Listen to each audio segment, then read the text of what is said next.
say people born in, let's say, from the late 80s onward, it's been kind of a rough ride when you think about it. I mean, yeah, sure, the internet came in the early 90s, that, broad, that was great, but it's like, 9/11, Katrina, I mean, just there's also, we've been in Afghanistan and Iraq for like 18 years. Yeah. I mean, And Biden is a big part of that. He's going to continue our forever wars. How can we have faith in all this of man? us were a part of that. All What? of us were a part of that. I All wasn't. of us. I was against it. But for the most part, all of us were a part of it, and we all need to own that. And that's the thing, because of the way things are kind of divided up in like in terms of division of powers. It's like everything almost is by design going to change slow and incrementally. That's not a decision that people are making collectively. That's a decision being made by a fairly narrow selection of the country. We're, Mm-hmm. You could say something like Medicare for all is very popular, but that doesn't matter. That like it's or so you think, or so you think. What's that? I could say that most people I know think Trump is a bad idea. Well, look, a lot of people, like 45% of the people, still voted for him. Mm-hmm. So, and the thing is, it's like, I think that's part of the issue here. Like you have to form consensus for these things. I mean, shoot, my parents were born in segregation in the South, and sure, there were always some people who thought it was against it, but hey, that was the thing, and it wasn't, and took a while to figure out how to crack that. They think that, what do they call it in historians? Hegemony is the word. Mm-hmm. Like the systems of way things are. How do you break that up?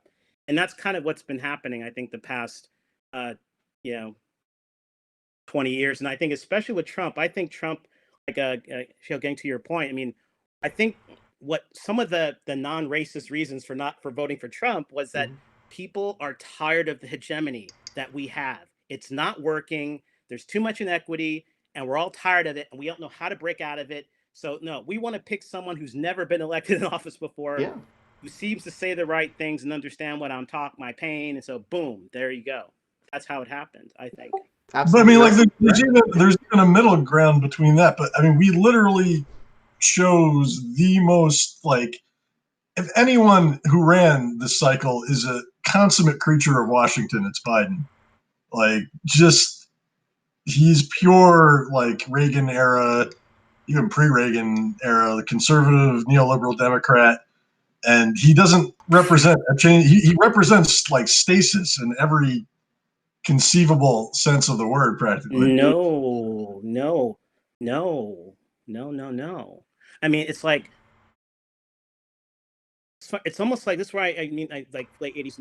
It's almost like there's a lot that happened that people don't seem to know, like, about, like, it's like in the 90s, at the time that the crime bill was passed, a lot of people were for it before people saw the consequences of it. African American civil rights leaders, a lot of people were for this crime bill because the idea was, at the time, it's like, well, there's, only a certain percentage of people commit the worst crimes, and they tend to do, like, and so let's come up with law. So at the time, based on that understanding, that's what people thought. And part of it associated with that crime bill and that set of laws was the Domestic Violence Against Women Act, like, to sort of have a set of laws. Biden was a part of that too. We can go, but for some reason we don't talk about that. We always just, it's like, it's really strange. It's like there's an issue about politics, and we don't really know. It's not okay. I'll give you the crime bill, because there was a crime wave in the 80s, and that did change a lot of people's perception about how to solve it. Even if it turned out to be a really bad idea. But I'm also talking about things like not being able to discharge your student loans, the financialization, bankruptcy. He's on a whole host of issues. He's been, if anything, not just not moving us in the right direction, he's moved us in the wrong direction on some number. He was the senator of Delaware, right? Yeah, I know, the senator from MBNA. Yeah. When I think of Delaware, half of the things that most of the, well, because it's corporations. I mean, that's where a lot of corporations are set up. Yeah, exactly. That's half the things that But when people run for office, they do what they're supposed to do. They Right. represent the interest of their state. That happens. That happens. If you get, I mean, AOC, it's like she's popular, yeah, but she's in an area that's mostly blue, and she represents her district. So that's what's going to happen when people represent the jurisdictions they have. So yeah, it's a system that rewards him for, representing corporations in a corporate tax haven state where he is from. And I don't think that's Well, good. actually, to be honest, I'll just be direct. I'm actually tired of this conversation because I find it just problematic. I don't find it really useful for anything. And Faye mentioned to me, this is UBI. I almost rather talk about Christians for UBI, Sure. frankly, because I think this conversation that we're in, it just goes nowhere. I don't think it really does anything for the change that's about to happen. Okay. Let's shift Right. gears. Let's talk about something else. Okay. Christians for UBI. Sure. Are you a Christian? Yeah, If yes, you I don't am a mind. Christian. Actually, that Okay, would be interesting. interesting, wouldn't it? Well, I That mean, would be this interesting if I matters for wasn't. our perspective here. So tell Yeah. me about Christians for UBI. What I know about it is a member of Yang Gang, Pastor Stephen in Iowa, kind of he came up with it, and so he, has a website domain, and he asked people to talk about, as a Christian, what does UBI mean for them, and so about, was it a month ago, I was asked to be the administrator of its Facebook group, and decided, yeah, I think I'll do that. And then I had to stop to think about, well, why do I want to do that, right? Yeah. Like, and what am I going to do with it? And so I mean, part of it is, I mean, as a supporter of Andrew Yang, yeah, I'm interested in UBI. I think we need to do it. If that's something I wish I want the system to do, is to adopt UBI, and I'm very frustrated that actually, I'm pretty much frustrated with everybody about that, including Andrew, about not bringing UBI to the forefront, like and actually getting it implemented in the United States. But then also too, I think as a Christian, I think I'm Christian, but and I'm also African American, Mm. and so I do have some issues with where I've seen what was called the religious right, now called white evangelicals, what they've become. Mhm. And so yeah, so I do think that so I think my interest in that as a Christian, and I'm interested in UBI, and I'm like, okay, this is an interesting thing, and it's an interesting angle to look at UBI. The How is the angle different in your opinion for Christians versus anybody else? What would be the different approach, I guess? Because I think everybody should love it. I think everybody should be on board because I don't think we should have uh, our money that we have held on to be, um, drained away by interest payments or something. That's kind of one of the things I'm bothered by with the fact that we can't hold our money unless it's cash without interest being pulled from it. And I feel like UBI allows the chance to just have money, and you're not having to take out a loan in order to have money. But I'm curious, what is it that's different with Christians, and what kind of messaging do you push? Well, I guess I would say it's not about it's about language. It's about the cultural language is different. Um, I mean, I have a background in a PhD in, like, in organizations, and so part of what I think I'm seeing in society now is everyone is geared up to be a political activist. Everyone's concerned about political organizing and messaging, as opposed to more like community organizing, which is a little bit more listening to people, and so I do think I mean, when I post something in Christians for UBI, in some ways I am in a different mindset, like like the set of issues and the language, like, okay, in this broad thing what we call Christianity, where there are like differences even within that, why should we care about UBI? And I kind of look at it in terms of I mean, like, why do we need UBI? At least to me, I'm thinking about issues about people not having enough money for basic things like not enough money for food, not enough money for shelter, general poverty, not enough money for health insurance or just basic life. I mean, I'm like, wow, I think there's a Christian angle to that, like a solution that can help lift up everybody. Yeah. The fact that it's universal, I think, is very powerful.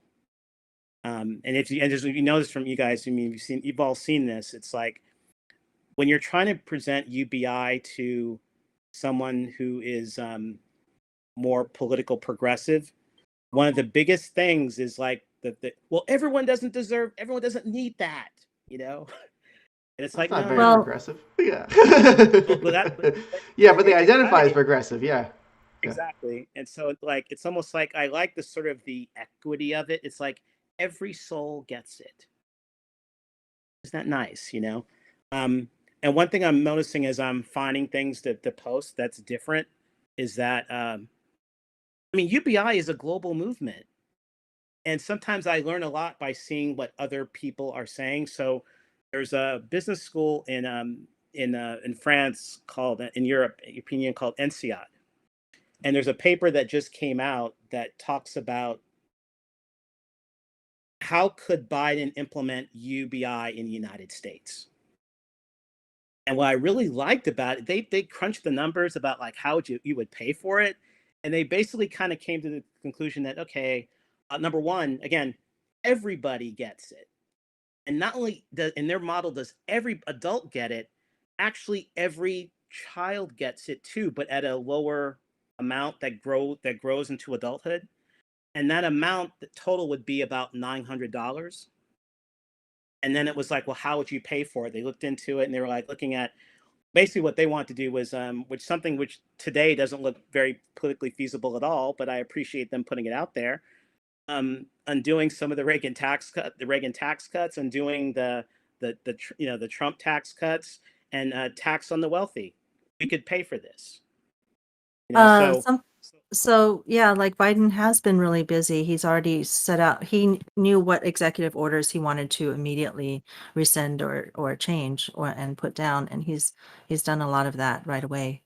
I think the Christians for UBI is interesting to me because, of course, what is universality? It's everybody. Mhm. But in order for us to really organize, in order to organize people around universal basic income, we have to convince each group of people that it is appropriate for them too. So we can say everyone all we want, but if we don't get drill down to the specifics of your family, and how does it match up with your needs? We can't organize people around it. So we have to go back to our groups, whether it's a Christian group or wherever we socialize. Okay, if it's our own family or if it's our friends, that's one set. And then you've got groups that you participate in. If you're libertarian, you go back to that group. If if your social group is Asian people who play games, then that's a group you go back to, and then you have to convince that group, that this is the best policy that's going to move us all forward. And it doesn't have to be about, how does it benefit everybody else, even though that's really sure, I like that. that's the basis of it. So Yeah. That makes me want to So ask. Also, too, what? Mhm. Oh, that makes me want to ask. Have you had much success converting people to the idea of UBI along what's a Christianity sort of point of entry or a point of the words are totally eluding me, but have you converted Christians to UBI through Christian values? Has that worked for you? If I'm honest with myself and you, I don't think I've truly leaned in to try yet. Well, I mean, right now I'm Quintus just just like took over this Facebook group that Pastor Breuer started a while back. And when it started, it was the only, I think, UBI for Christianity type of Christians type of group. And now we have one that's being run by someone else. It's Christians for Yang or something like that. And the difference between those two groups is maybe just the name to begin with, and then the focus, right? I mean, Christians for UBI is is a much larger group. Christians are a much larger group to go after than Yang Gang. People who are following Yang is a very small subset of people. But if you go after all people who believe in the Christian Christ and the Christian, God and Christian values, then that is a much bigger group. And I think that it has potential to become something really important. And also too, I think part of the way I'm approaching it, the responsibility is actually very much in the way that I am a Christian as well, which is I'm not really what I call a good proselytizer. I don't go around trying to convert people to Christianity. I just sort of I look to I look to the model of Christ in my life and what I do, in my own works and what I do. Yeah. And and just kind of go from there. And so in a way, I think that's kind of how I'm approaching Christians for UBI as well. Like sort of like raise questions, put out there, create opportunity for dialogue, and see where it goes. Ask something. So a big proponent of Christianity is missionary work, correct? Yeah. And I would say that when a missionary goes to a different country to build a church, a school, or a house, they raise money for these people to go and do the work in a different country. And, you could go and during the time of tithing, you would maybe write a check and be like, okay, I want this to go towards missionary work in this country, so that this person could get this thing. And I feel like the fact that missionaries do that kind of work, we could replicate something very similar here in America with UBI. We could crowdfund grassroots movements of missionary work in America because we definitely need it. We've become our own third world country at this point. We're pretty close to it. And it almost to me seems like that would be a great angle to push because they love missionary work. They love getting involved in a community. They love activating the people, the citizens, to do the work combined together. When I was 14, I think I went and did a missions trip in Tijuana, Mexico, and we helped build a house for a family there. And it gave me the opportunity to see a different lifestyle, right? But it really did involve a lot of the community. It did have this connection. I feel like we're quite disconnected as Americans. I don't know. It seems like something to consider. I think communities of faith are one of the that. last communities we have left, which is like, as other communities disappear, the communities that we do have left are more valuable by default. So, we're seeing a rise of communities of faith, I think, because people are sort of going, well, I have nothing in my life. I have no direction. I don't know what's going on. The world's falling apart. So, it's important to be thinking about this stuff right now. Anyway, Faye, you were saying. I was just gonna say this is a good time to invite people to join Dr. Quintus's group on Facebook if you use Facebook, and if you are interested in doing that sort of missionary work, or if you're interested in how do we message this to other people of my faith, then joining the group is a good way to continue to have that connection with Quintus and with other people who believe the same way. And I want to thank you, Faith, because of course things like that just go right past me. I just think about them. Well, that's what you were saying, is that the proselytizing is not your thing, but the holding down the group and keeping things going will be is so. Like it's something Christians and UBI advocates have in common, is that they're evangelical. But not everyone. No, not everyone. Just as a sort of 70% general, most standard, typified. And in fact, what happened was Pastor Breuers had let go of his Facebook group because he felt that it personally wasn't benefiting his own life to be on Facebook. I mean, I got rid of my Facebook because it was not good for my life, and it was one of the best decisions I've ever made, for sure. Yeah, so somebody else had to take over that church. I reclaimed that part of my mental real estate. It's like my mind is more mine. Say though, for me and my Facebook group or Facebook page, I made sure to add myself to like enlightening pages, lots of cute animal videos, and how to make the world go more green, how to be a leader, entrepreneurship. And when you add yourself to all these groups, your algorithms actually change. I mean, you still get all the other people in there, but if you click on those other things more often, guess what? Your algorithms are naturally going to shift to a different thing. And if you don't like what people say, guess what? You don't have to listen to them. There's a button for that. I wish Kaiser So- were here. She's a very spiritual person. She's a very religious Quaker, and I wonder she would certainly have something to contribute to this. Well, I think the interesting thing about what Faye is saying is that you've got a chance to, trick the algorithms back. So if you're very mindful about how you use these social media things, it's possible that you can regain some control over things. But people are not that adept at it.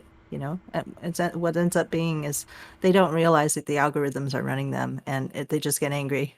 So they pop off. That's why I use my flood Twitter people. just for UBI advocacy, like nothing else. Yeah.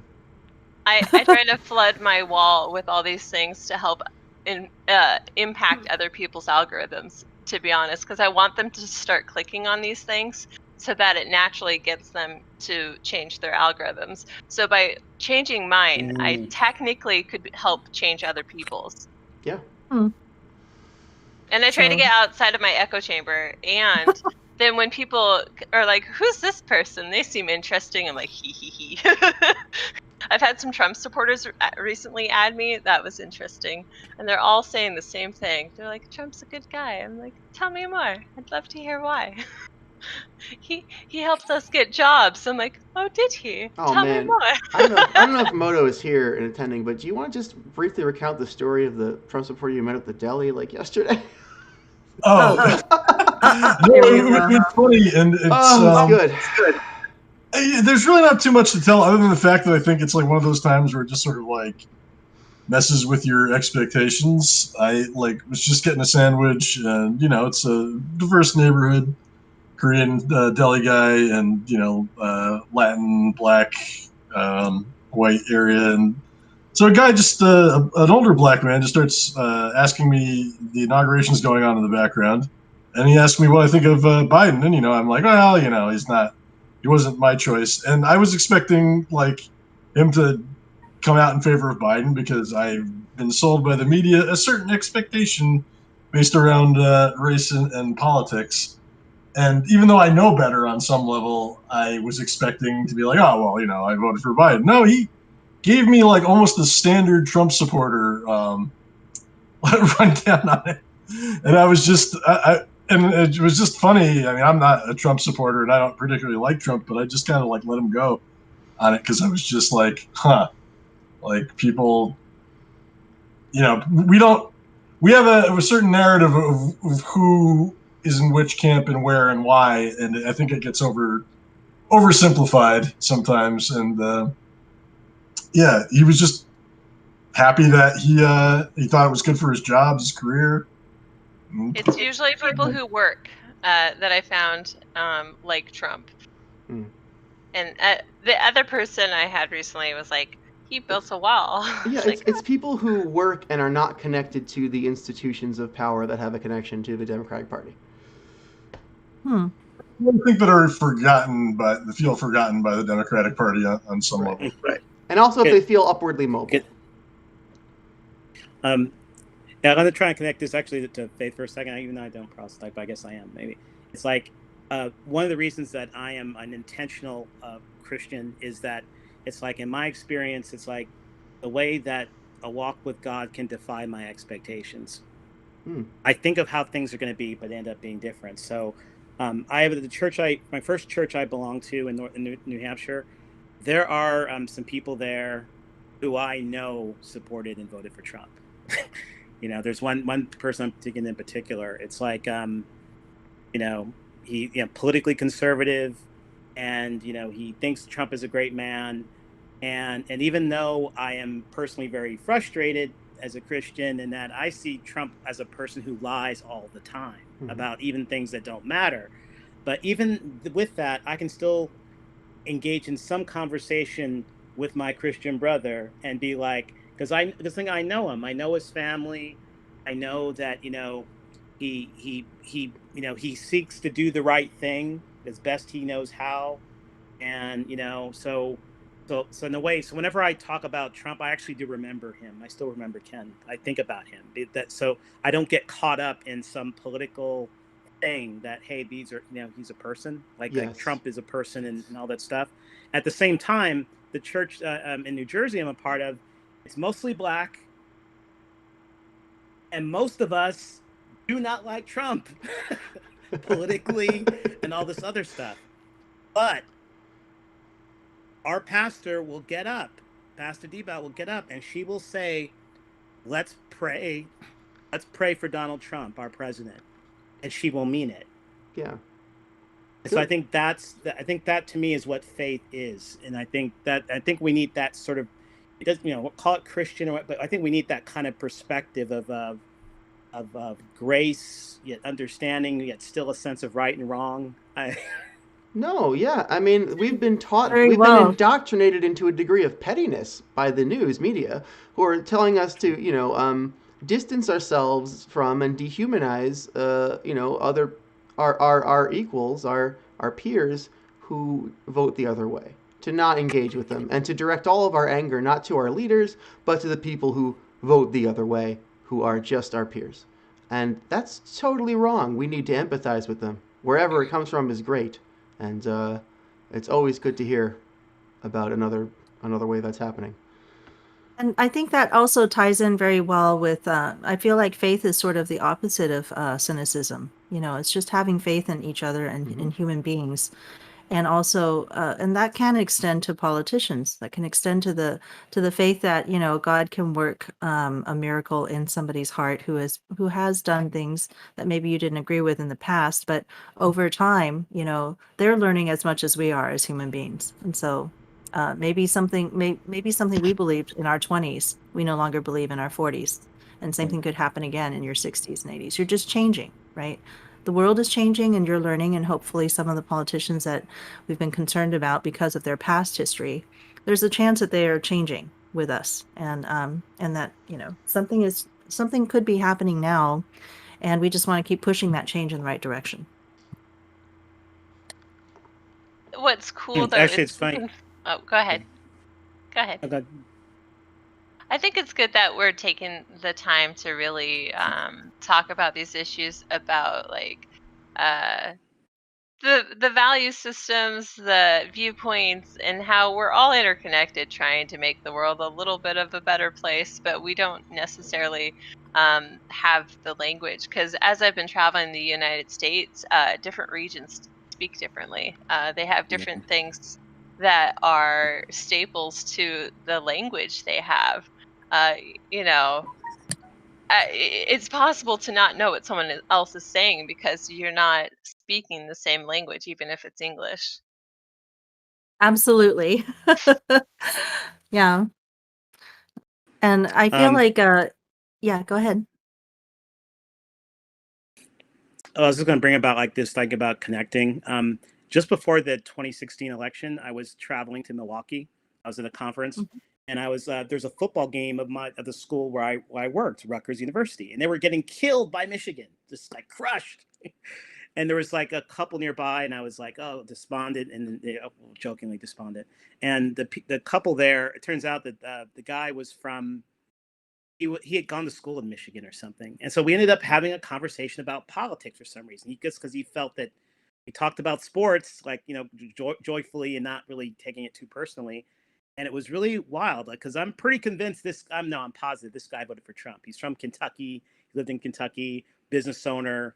But what he did is basically he ordered some bourbon and we drank and we talked about what was going on, and it was very powerful. We actually moved away from representation, like the issue about what's on the media. He's like, okay, let's just put that aside, and we actually got to some interesting points about, okay, what are the problems, and what can we agree that the problems are, and what solutions might we kind of go to alleviate those problems. I mean, the closer we can get to that, probably the better we'll all be.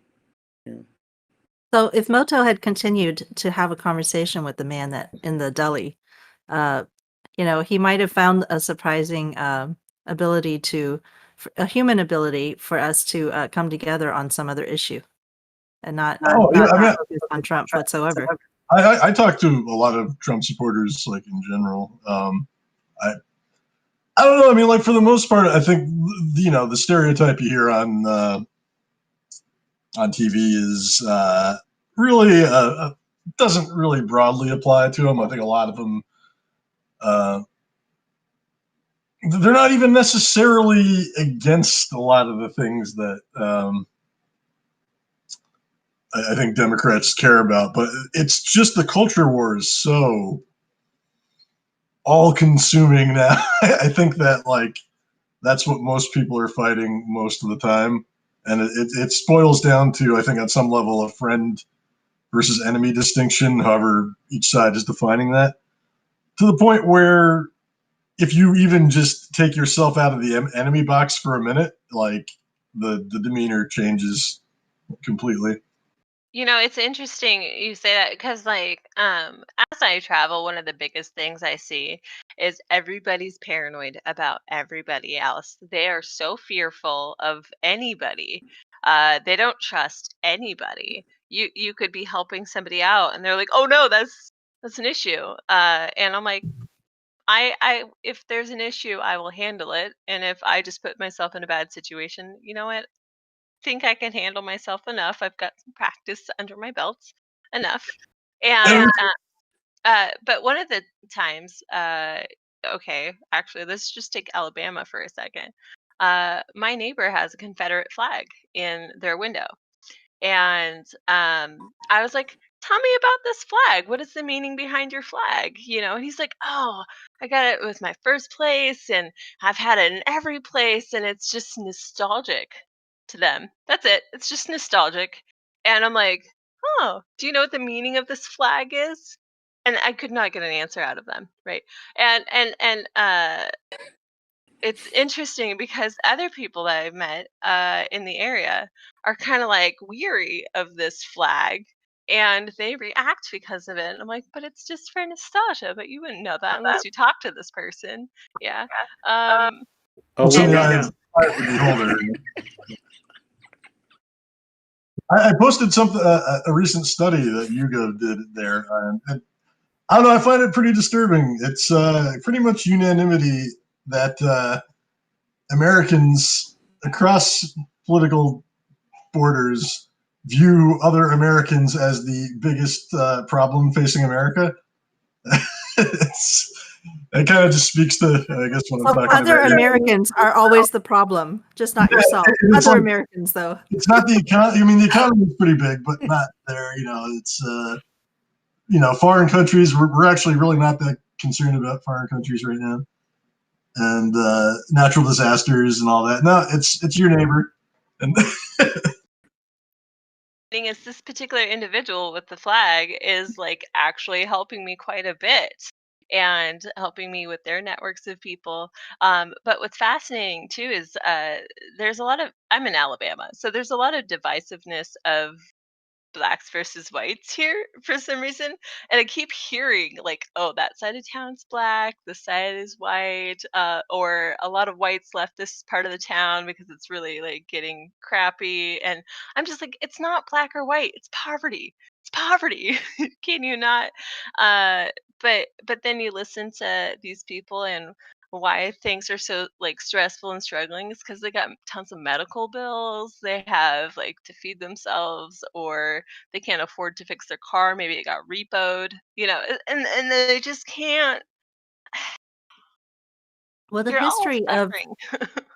the history of slavery and racial oppression and the stories that came with it after, just they're so strong. I mean, they determine how you see the world, right? Everything becomes black or white. Everything is, I mean, segregation they went through. They went through a lot of history. So it's not just So that's what you're seeing is having moved from Washington State around the whole country and then ending up in Alabama. That's the difference. There's This is a some church that had yeah. a door for women and men. They had segregated their church with women and men even. Like, that boggles my mind. Yet it's like a staple of their website for this town is this church. And I'm like, okay, so I okay. think even American football is tied into all of this. I feel like the whole, leaning hard on one team versus another tied to very loosely to geography, because now the professional teams, they gather players from all over the country. Whoever they can afford comes to them, and it becomes part of their representation of their, their city or their area. And it's It's not the like people tribalism. who are. It's just tribalism. It's like so much practice. It's weird. But no, in some ways though, maybe it's like, I mean, like Faye, what you're seeing in Alabama, I think it sounds like I have family from my mother's family's from Alabama. And I been there and stuff. It's like most African Americans that I am acquainted with don't feel that way. Don't, or at least they don't respond. And part of it is that it's always been this way. Like we kind of know, we just sort of accept that that's how it is. And so I think as an African American, what I'm seeing right now is like white people are troubled right now, like a lot on both sides, like left and right. And I mean this and like it with humor. It's like white people right now need Jesus because there's so much anxiety and conflict going on among white liberals, conservatives, and libertarians. Everyone's belligerent and just this close.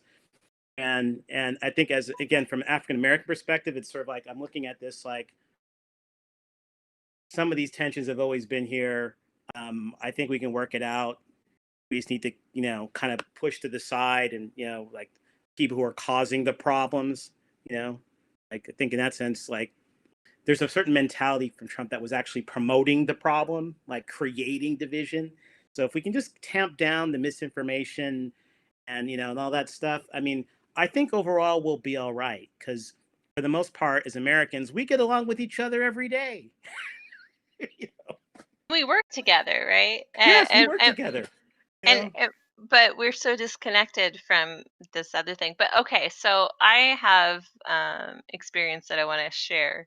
And okay, so I grew up with the mindset that I'm Native American, but I definitely look white, but I don't identify as white in my mind, but I'm treated as if I am white. So there's an actual disconnect somewhere with me, and I haven't actually just like because I think, oh, well, I grew up in the forest. I, was very connected to the land.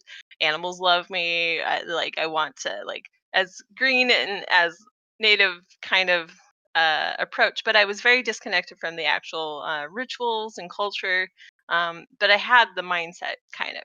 But then I also I might as well have grown up in a bunker. Okay, I was isolated from everything until I was 18, and then I got culture shock. And then I worked for an organization called the League of Minority Voters, and it was you know, this man, he is African American, and I was telling him a story about how I went into this convenience store that had a bunch of police officers. I was like, "Oh yeah, I felt really safe, blah blah blah," and he's like, "I wouldn't have felt really safe." And I was like, "What do you mean?" So like even just because of my color of my skin, I hadn't like thought that the emotions that would come from just walking into a place with a bunch of officers would cause anxiety, and it's just because of my skin color, I don't get treated certain ways. And and it hadn't even dawned on me. And I'm like, wow, wow. But because I was so isolated, I barely saw anybody. I went to church twice a week and I went to school. And so everybody's generally on like good behavior in those situations. So because then I entered this new realm where people are not on their best behavior, I was like, Well, oh, even in a small town, if you are dark skinned, you will have a different experience growing up. And I've noticed that in my own relatively small town, but not as small as the one you grew up in, Faye. That when the children don't get along and there's fighting, then immediately there's, sort of like cutting off of the other people. It's like, oh, well, that person hit you. Okay, we will never play with them again. And I was like, well, that's pretty different from places where it's very homogenous. There's a lot more people of the same color, or in Washington State or something like that, where things are don't have a history of oppression and slavery in the same way.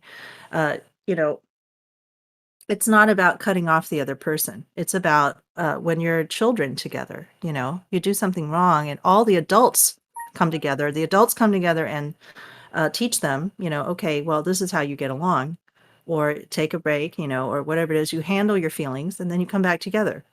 But here it's almost immediately like, oh, there's something wrong with that family, or there's something wrong with that child, and we're just going to avoid them, right? And so there's a whole different feeling from the time you're born and growing up, even in a small town.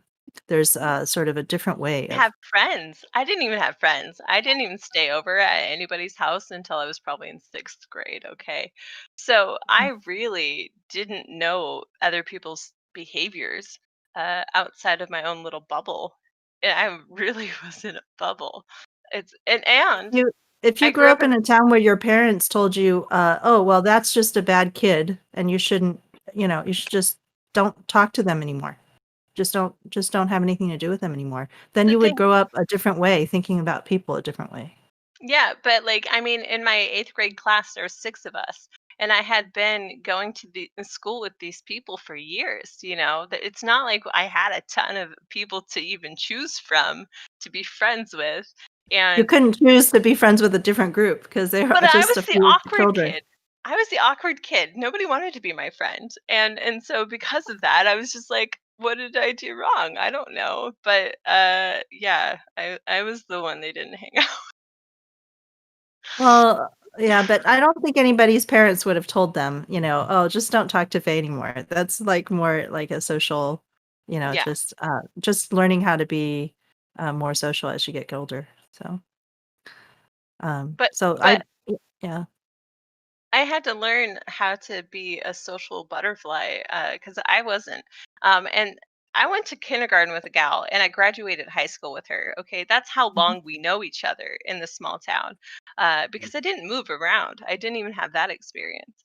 But she was so shy, she wouldn't even read in front of class. Right.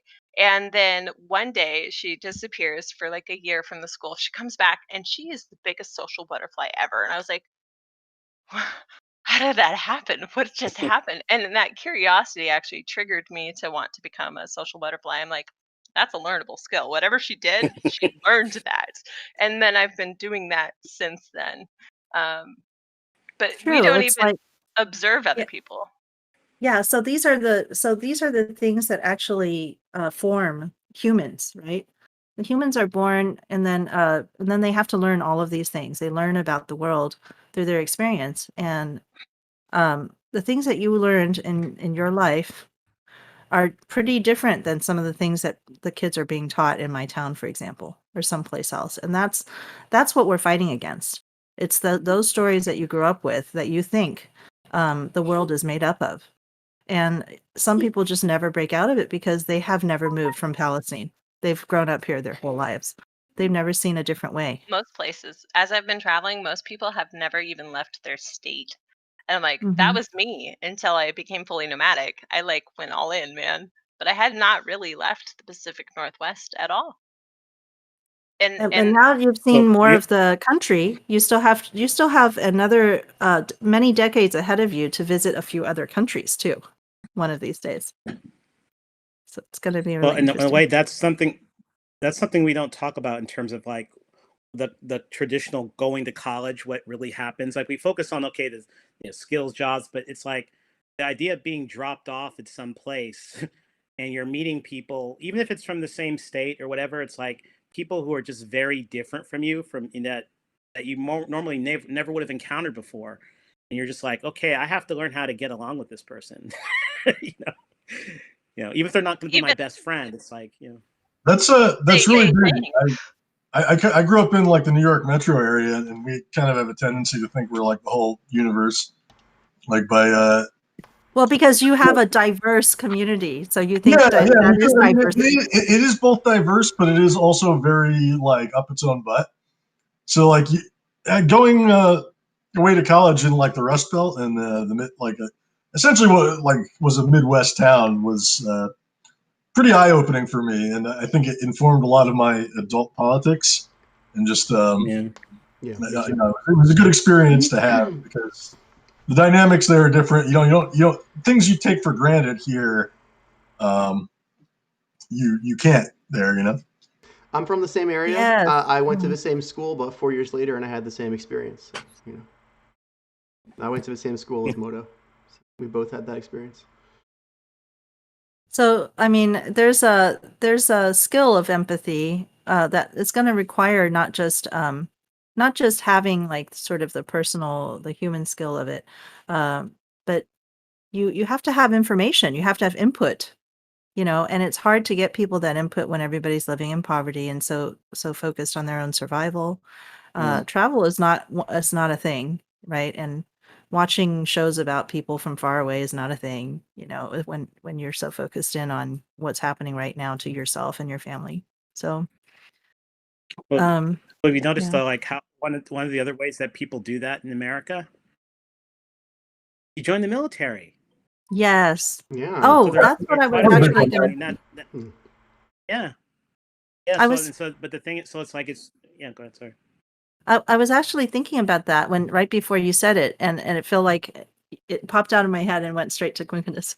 But the military, I actually met people in Taiwan who were saying to me that, well, Americans, because we don't have mandatory military service, we have a voluntary, but our voluntary service is almost to the point where poor people go because they have no other choice. So it's kind of very strange. Right. Like more poor people are going to choose to enter the military.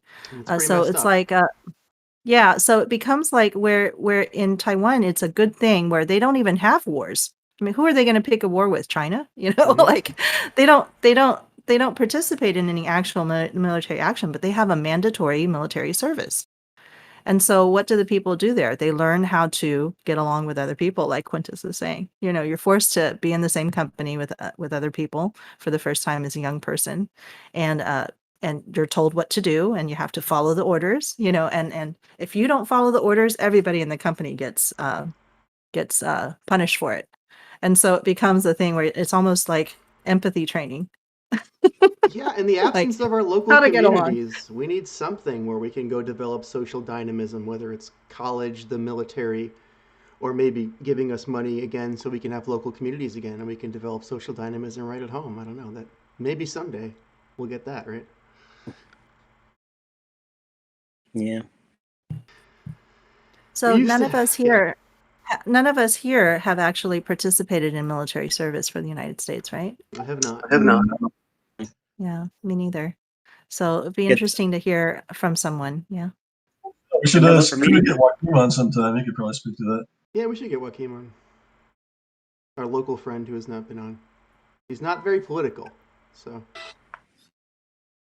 Only if you like actually ask him a lot of questions that the opinions start to come out. But Our Dungeons and Dragons friend.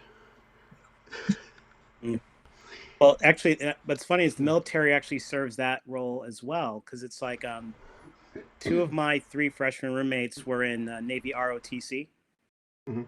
and so and at least in my I joined a fraternity in college, and I'd say like three of the men in there ended up going to medical school by joining the Navy.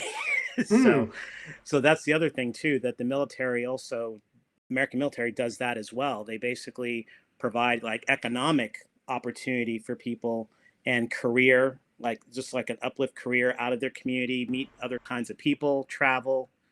It's It's all great except for the global imperialism, you know? well, but or I put it another way, except being put in harm's way. Basically Right. being put in a position where you can get blown up, Right, killed, except for the global imperialism and being made to murder or be murdered, it's great.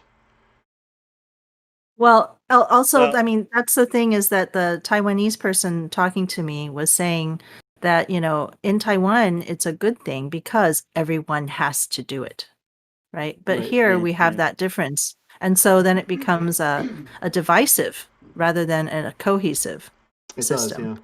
Where here it's like it's letting you know that some people are more worthy than others because they were veterans and they served their country. What did you do?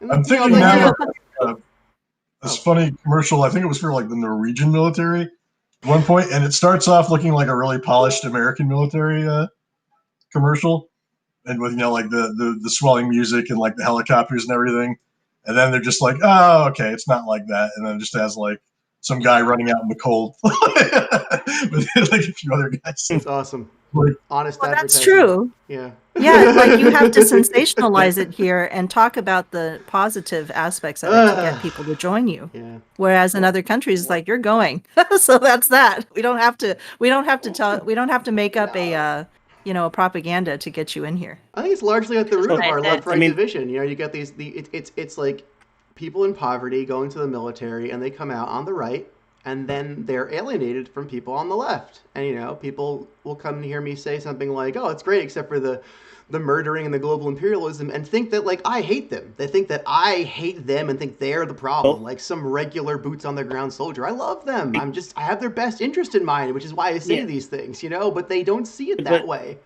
Sorry. Well, go on. because but I also would think that also too. I mean, their mission isn't just to be murder or be murdered. That's not the mission. Sure. So I think there has to be like, I mean, a way of talking about these things that captures like the bad and the good that's kind of going on. It's tough to see the good of the U.S. military in this day and age. You got to be honest with you.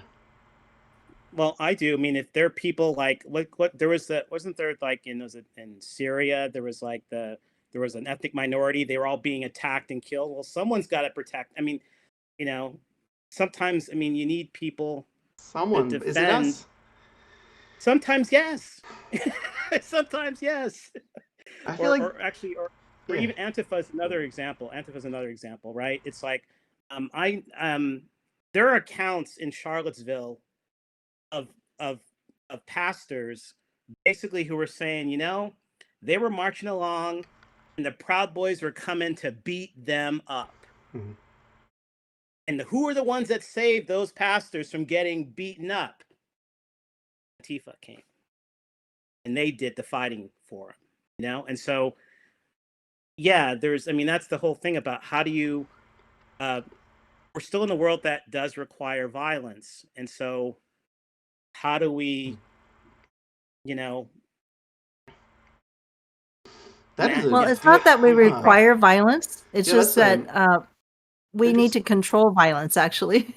It's not that but- there's naturally no violence. Yeah. Yeah, but I mean, because we need to we need some way of controlling it, and and that doesn't, and so we're not gonna, we're not quite there yet. We can put all the weapons away, and just like everything will be great. There will be sometimes people who, for whatever reason, and we do need to have a way of like means of doing it. And so, how do we do that? And and train people for it, and Is it difficult to reconcile like a Christian worldview with the belief that we live in a world that does require violence? Because it seems like there's a conflict there. Well, the Bible is full of violence. So yeah, it is. It's hard to... Absolutely. It's not I mean, that- like, how do you? we all What do you think? Yeah, how we do all you live think in the about world. that? Yeah, we all live in the I world. think But we all live in the world, right? But does it? I mean, in the world. are we sure Yeah. the violence is? Do we require violence? Maybe. But I mean, it's I like think- it's not what Or you. we think, need to. But violence. It's is just something a to be- phrase. It's just sure it is. It's not what I expect the Christian perspective to be. Well, let's think about it. I mean, well, what happened to Christ, right? Yeah. I mean, isn't it? I mean, I think we don't. Isn't part of. We don't want to repeat that, right? We don't want that to happen. That was state violence. Wait, that I was mean, state-sponsored violence. That was state-sponsored violence Yeah. against a single person. Yeah. I and, don't and think the other people who were executed. So that's not that's actually I don't think Christians believe that anybody should have used a violent means in order to stop it. I mean, after all, if it didn't happen, and it was God's will that it happened, so he chose to take the punishment. Also, it's like anything else. It's an ideal versus a pragmatism. I think, generally speaking, you're not like looking to do violence for violence's sake. But at the same time, you do live in a world. I mean, there are stories that of we're Jesus talking flipping about tables this. and things, and Jesus got pretty mad. He broke. So Me- actually, broke this things. is the Free real right to be reason mad. that They're not- I had invited Quintus to come on to talk because I actually wanted to talk more about sort of these philosophical and moral issues. And we had been doing some discussion around the word freedom. But I think the word violence is also really important, and that we need to understand it better.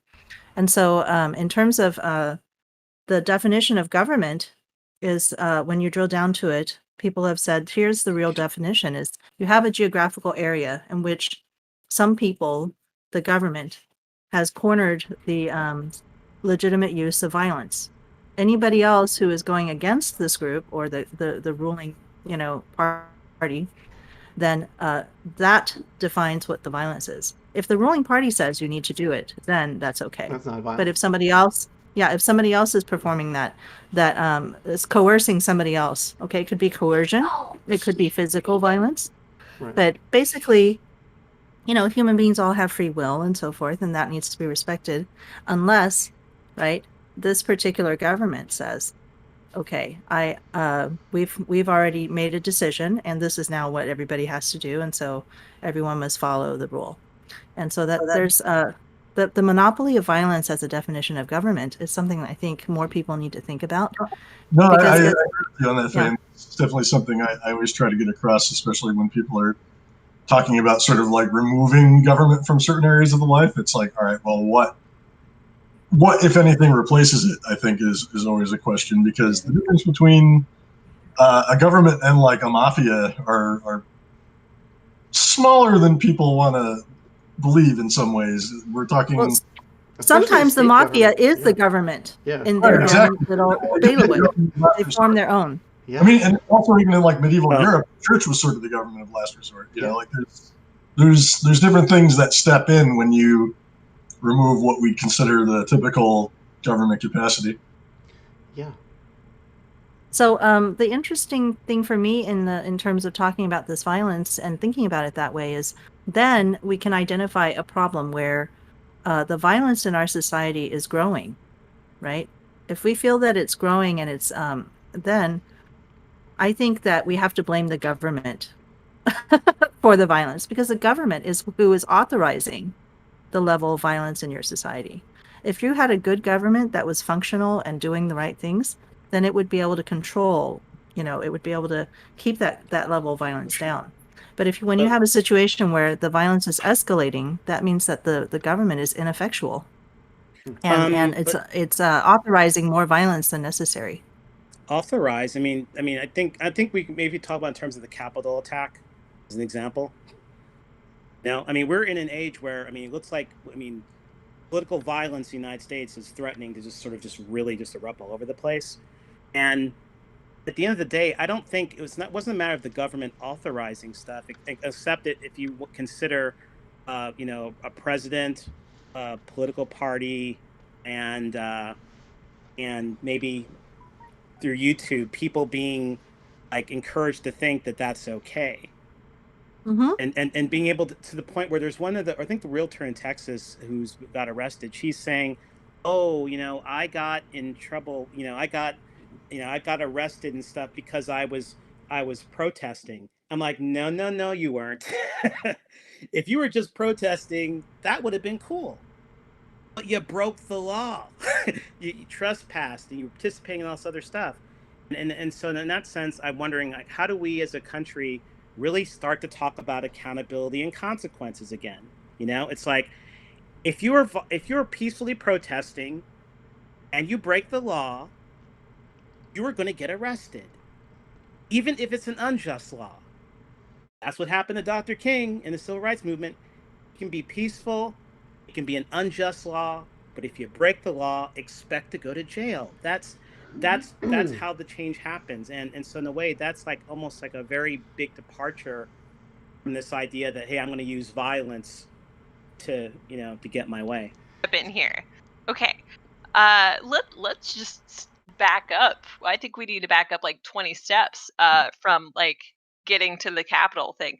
Why are people rioting? Can we kind of just go to the why? Let's find the root source of the problem. The government should be working for us, not against us. It is a tool that should be helping add value to our everyday lives. The reason we're getting upset is because it has been doing the opposite. It has been oppressing us. That is why we're so angry with our government. We don't have it functioning in a way that's actually like working for us. And so You think this government is oppressing you? no, I mean I'm saying that there are people being oppressed. There are people who can't afford their bills. There are people who can't trust their representatives. There are people who don't have their basic needs met. There's nothing to assist That them when their job's automated away. I agree with that was Faye not in the those terms were of, not the people those were in not the people who were attacking, though. Those were not the people who were there committing political violence. No, and I okay, agree. I'm not trying to even talk to that specifically. I'm saying that there are those people that exist within our society, and our podcast is a good representation of people in poverty who are feeling the effects of just how everything is not working for us.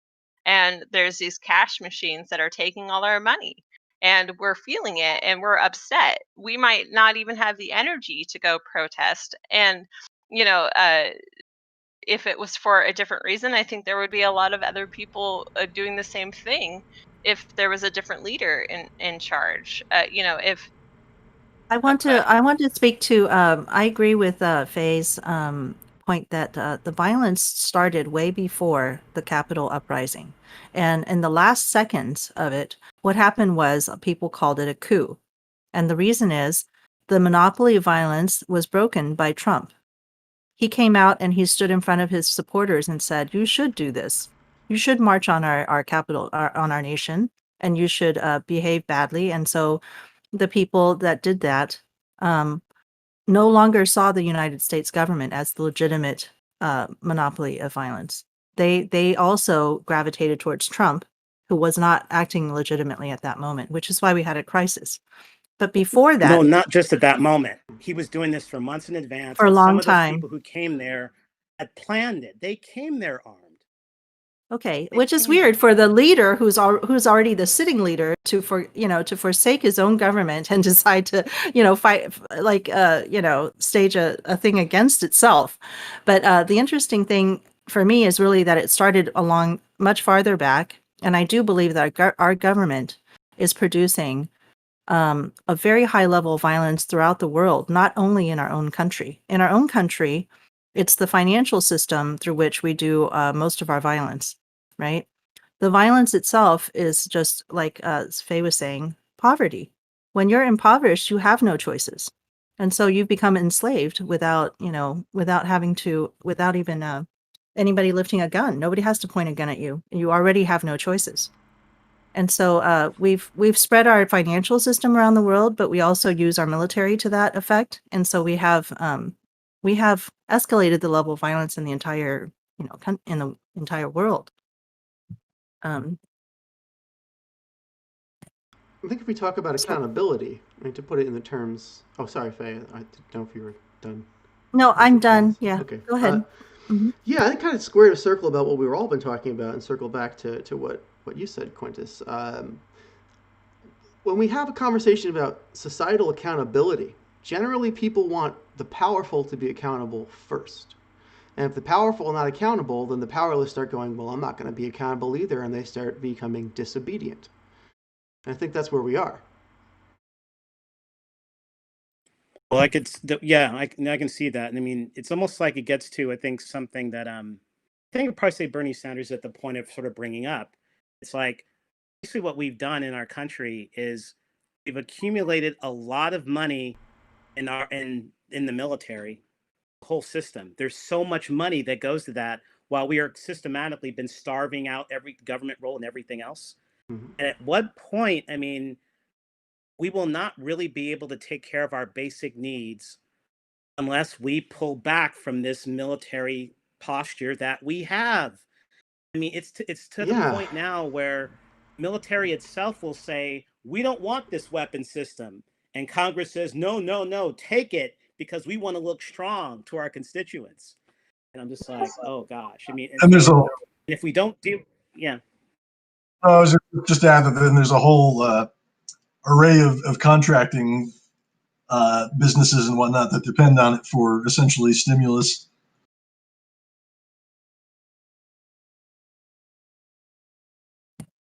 I can't hear you, Moto. What happened? Something with your Oh, mic. okay. Oh, I just said that there's also it's also the only form of economic stimulus that like that a lot of the government ideologies or a lot of the popular ideologies will accept, because you've got all these government contractors that actually depend on the money too. So you're getting a huge injection of money into the economy in a way that is palatable for people who normally would be opposed to like welfare or handouts and whatnot. But I mean, we ended up with Washington D.C. being one of the most rich areas of the country, post 9/11 for a reason, and that's just an entire like contractor security state economy around that. actually, this is probably gets to what for me what the intellectual appeal of UBI. Okay, at least if I'm going to go stereotypically, like on the right, like they want money for certain things, you know, they want government, and then you get from the top down, right? And then or wealth going to certain things like tax cuts for all these people, and then but down on the left, you actually have a sort of a different ideology that does the same thing, like government doing these things. And I guess what appeals to me about UBI is the bottomness upness of it. It's like just give support to the people, like let's give it to the people and then give and empower our choices to be able to do what and to collaborate with each other, give charity, do whatever. But how can we do that? How can we make people first in the priority instead of institutions? And I think that's because the reason is, legislators make themselves more important when they control things, right?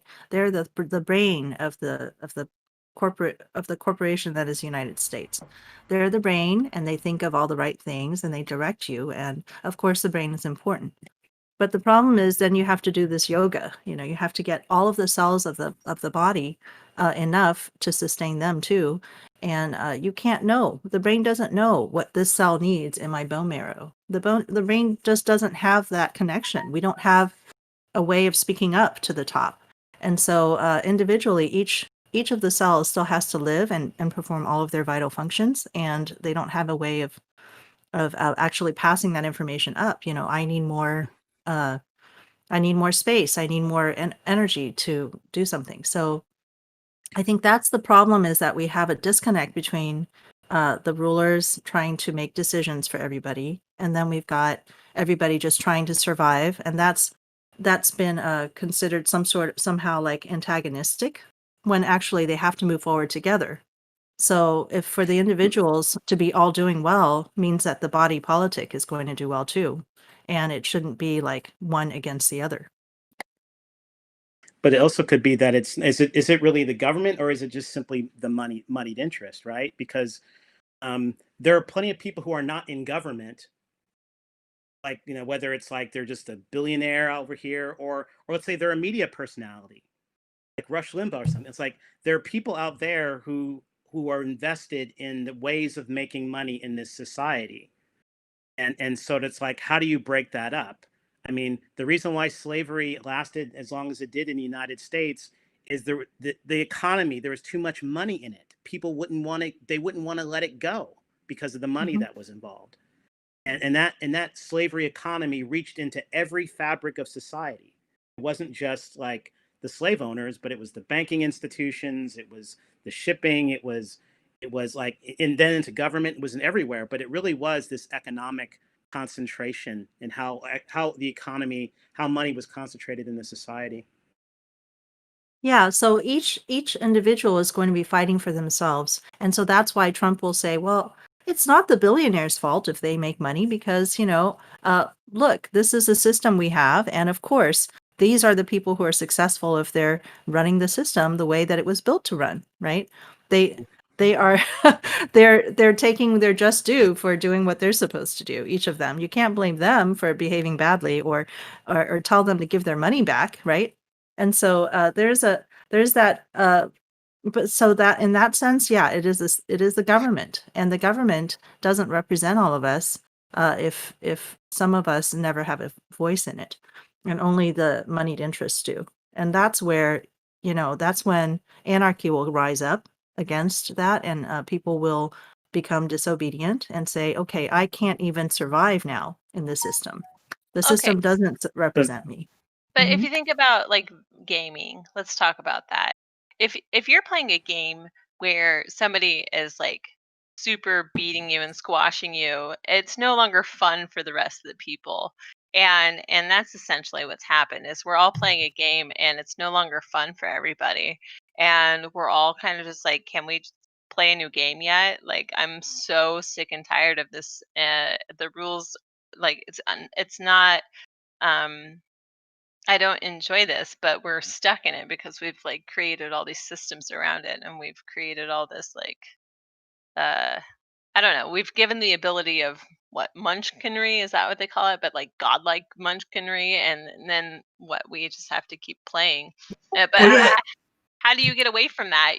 Like either everyone walks away from the game that's been played or Munchkinry, you're referring to an actual game called Munchkin, which which is is a set of cards that you play in a social group of maybe 5 or 6 people. Is that right?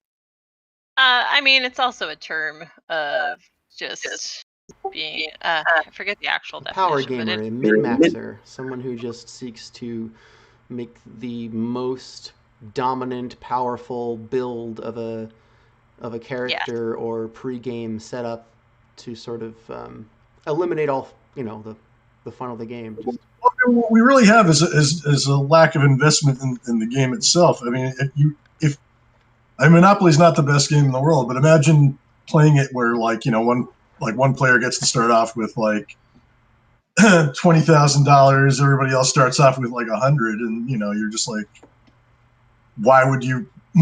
You wouldn't think that's a good game. You wouldn't be invested in playing that game. You would be like, all right, well, this game sucks. Let's try another one. And the person So who's winning is like, oh, wow, this game is the best. I love this game. you know, what we need is something that gets everybody to buy into the very premise of the game yeah, to begin with.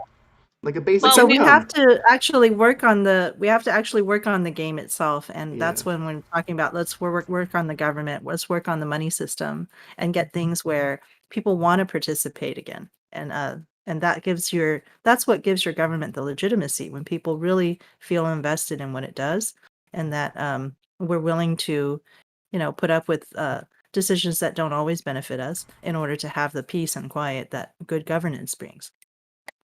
I mean, let's go back to the gaming thing. If you had somebody who's making it absolutely not fun for everybody, you're going to lose players on that.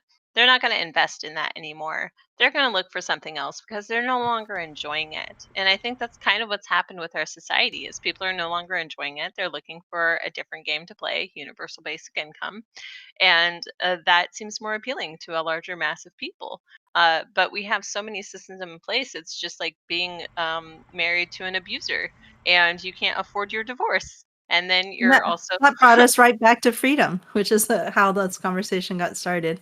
But I wanted to go ahead and give Quintus a chance to tell us more about where people can find him on social media and stuff, because our scheduled time is coming to an end. Do you want to have people reach you on Facebook or someplace else? Sure. Yeah, the Christians for UBI is on Facebook. Um, and as you mentioned this, I'm realizing that I'm not really on. I think I'm on social media, but in some ways, I'm not as much as I think I am. I do have a Twitter account. Feel free to follow me. I have an Instagram account. I don't use them yet. Um, and and Facebook is an evolving process. I mean, I do have a personal account, but I'm actually going I think I've decided the past few months I don't accept all friend requests. Just to kind of, I need to have a and and there's a certain kind of vibe that I like on my personal timeline, and so it's kind of like yeah. So sometimes I disagree with people that I like are my friends or people I don't know on my timeline. And it's cool, but it's almost there's almost I'm not sure how to put the words to it. It's the way we disagree. If we're able to disagree kind of like and just sort of hey, we're all seeking truth. To me, that's the thing. I'm seeking truth, whatever. I'm always seeking truth. I'm more concerned about what is truth than I am concerned about being right, because I know by almost definition I am not right all the time at all. There's always something I hadn't thought about before. So yeah, if you're interested in being a truth seeker, yeah, feel free to look me up. I will eventually use the Instagram. I'm pretty sure Quintus Jett, and my Twitter account, and I do use my Facebook mostly right now. And then there's also Christians for UBI Facebook. I think that might be the best way to contact you is through the group, Yeah, Christians for UBI, yeah, because the group also, you can message, I think. You can send a yeah, yeah. message to someone. Um, and it's a public group, so join, and if you're well behaved, you'll be able to speak to Dr. Quintus Jett there. So Well, thank you for having me once again. I think that's my second time, and I love how this is always like very like spirited, and I like how we ask the tough questions here, like the things that don't have well, easy answers. That's the whole point. What's the well, point of this doing the is easy stuff? It's like we got to this get is out of not our echo chambers, and I appreciate you bringing me out of mine. You're bringing us out of ours. It's really good to get your perspective. It's surprisingly hard to get a perspective like yours for us, which probably seems very standard to you. It's just we're all so much in our own little magnetic bubbles these days. So I appreciate well. this conversation. Yeah. And It's actually, I want not to say I just didn't. Quintus has Go. been here more often than the two times. The two times were when he was special guest. He's actually been here when we were talking to Reverend Wendy, and maybe That's right. some I other was. times I as was. well. So Yeah. yeah, But I hopefully also you want to can mention that become. Yeah, go I ahead. just want to say I learned a lot. Actually, I took some notes like from some of our I'm conversation, flattered. and I'm and, very and That's how glad it that. makes me interesting. think about like not just for Christmas for UBI, but just generally. So I mean, I think that's what it's about. I think we all learn from each other.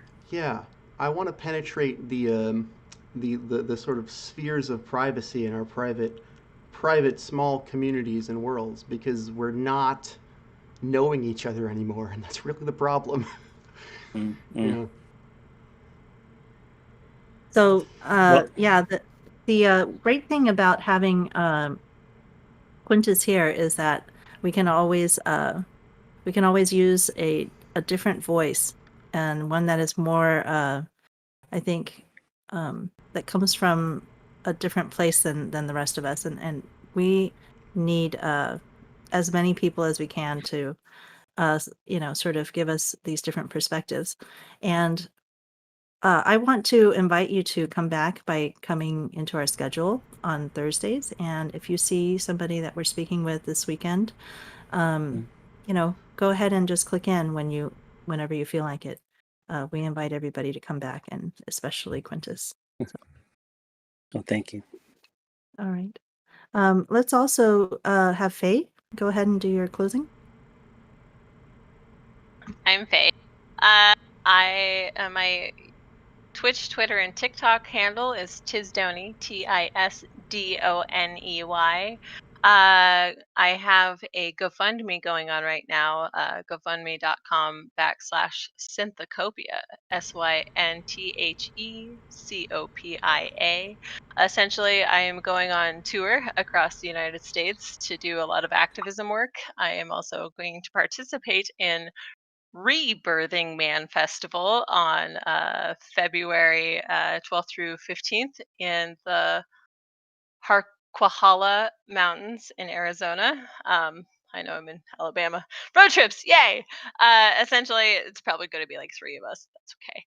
But the thing is, I think it is an opportunity for me to rebirth myself into a different version where I'm going to be a little more bold And anyone's welcome to come. It's free. But yeah, if you want to help me with that, I'm trying to buy a truck so I can get lots of donated supplies to people in different regions of the United States, because we just need uh, an injection of resources to people, even if it's just tools, which my grandparents are donating. They built houses, schools, and churches in other countries for decades, and they're retiring from that. And I'm just going to continue that vision. So if you want to help me out, just reach out to me. Twitter preferred, and that's TISDONEY. Thank you. All right. And Moto, are you here with us? I am Moto. I am on Twitter at MOTO_MOTES. Okay. And my name is Faye Koo, and I'm at Palestine Math on Twitter, and just my name, Faye Koo, FAYEKU, on Facebook. I would like to let Shale do the closing. Oh, thank you. Thanks, everybody. Thank you for speaking. Thank you for watching, listening. My name is Shale Riley. My Twitter is Shale Riley, SHAELRILEY. We'll be back tonight at 8, where me and Sheridan are going to hang out, play some Team Fortress 2, maybe talk a little politics, and then we'll be back on Saturday and Sunday with more basic income advocacy.